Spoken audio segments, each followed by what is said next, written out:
the lens that I kind of do my work from is something that I call strength-based Indigenous framework. So if you're not a social worker or in the field, you're gonna be like, what is that?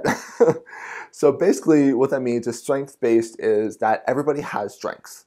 No matter what you're going through, no matter what's happening to you, everybody has strengths. And sometimes it's just as simple as reminding you what your strengths are or working with you on finding those strengths to help you to get through what you're dealing with.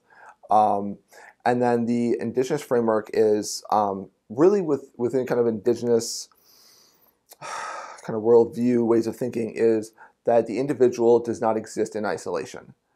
In much of Western kind of counseling methodologies, it's always the focus is on the individual. And within an Indigenous framework, it's the individual is in connection to the family, to the friends, the community, to the culture, and how they impact on them, and that they impact on the individual. And so it's all tied in together. So it's not linear; it's very circular, and it's how everything kind of interacts with everything else.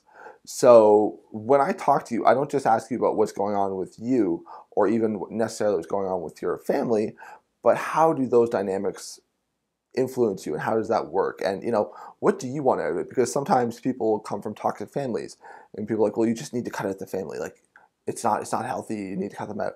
And sometimes people don't want to do that. And so it's like, well, then how do we work with the person with, you still want to be a part of the family, but you also recognize that it's not really the healthiest environment. So let's work together to figure out some things, some ways to maybe minimize the negative impact they're having on you, and try and still figure out a way that you can still be a part of it and be involved, right? So again, this goes back to, I'm never going to tell you what you should or should not do. I'm going to work with you to find something that works for you.